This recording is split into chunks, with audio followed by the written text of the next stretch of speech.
പ്രഭാഷകൻ 27:10 ഒരു വചനം വായിച്ചിരുന്നു.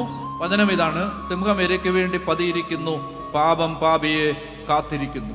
സിംഹം ഇരയ്ക്ക് വേണ്ടി പതിയിരിക്കുന്നു. അപ്പൊ ഇര വരാൻ വേണ്ടി സിംഹം പതിയിരിക്കുന്നത് ഇരയെ കൊല്ലാനാണ്.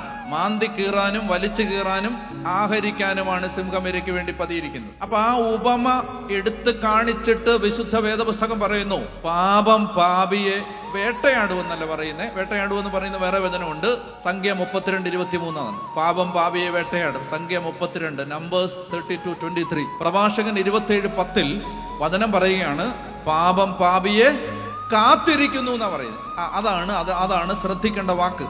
പാപം പാപിയെ വേട്ടയാടുമെന്നല്ല ഇവിടെ പറയുന്നത്, പാപം പാപിയെ കാത്തിരിക്കുകയാണ്. അത് നമ്മൾ ശരിക്കും മനസ്സിലാക്കണം. ഇത് കുമ്പസാരത്തിൽ നിന്ന് അകന്നു കഴിയുന്ന ഓരോ വ്യക്തിയും ഇത് മനസ്സിലാക്കണം. പാപം പാപിയെ കാത്തിരിപ്പുണ്ട്. അതെങ്ങനെയാന്ന് വെച്ചാൽ, പാപം പാപിയെ കാത്തിരിക്കുന്നത്, എന്റെ ചോദ്യം, ആരുടെ പാപം? ആരുടെ പാപമാണ് പാപിയെ കാത്തിരിക്കുന്നത്? ആ വ്യക്തി ചെയ്ത പാപം. ആ വ്യക്തി ചെയ്ത പാപം ആ വ്യക്തിയെ കാത്തിരിപ്പുണ്ട്. ആ വ്യക്തിയെ കാത്തിരിക്കുന്നത് എന്തിനാണ്? അതായത് പാപം ഒരവസരം നോക്കി കാത്തിരിക്കുകയാണ്. വളരെ ശ്രദ്ധിക്കണം. പാപം ഇപ്പൊ എൻ്റെ ജീവിതത്തിൽ ഞാൻ മറച്ചു പിടിച്ചിരിക്കുന്ന ഒരു പാപം ഉണ്ടെങ്കിൽ ആ പാപം ഒരവസരം നോക്കി കാത്തിരിക്കുകയാണ്. എന്തിനെന്നറിയാം?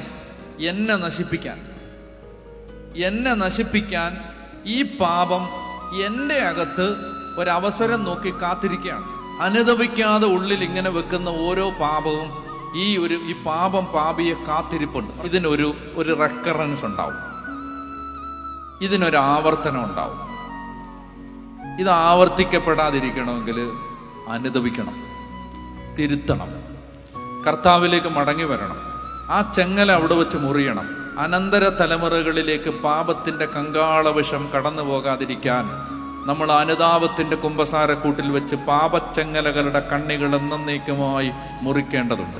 നമ്മളിൽ നിന്ന് പാപമല്ല നമ്മുടെ അനന്തര തലമുറകളിലേക്ക് സംവേദനം ചെയ്യപ്പെടേണ്ടത്, ട്രാൻസ്ഫർ ചെയ്യപ്പെടേണ്ടത്. നമ്മുടെ ഉള്ളിൽ നിന്ന് നമ്മുടെ മക്കളിലേക്ക് ഒഴുകേണ്ടത് വിശുദ്ധിയാണ്. പാപമില്ലാതെ ജീവിക്കാൻ പാടുപെടുന്നൊരപ്പൻ, പാപമില്ലാതെ ജീവിക്കാൻ പാടുപെടുന്നൊരമ്മ. അപ്പൊ നമ്മൾ മനസ്സിലാക്കേണ്ടത്, പാപം പാപിയെ കാത്തിരിക്കും.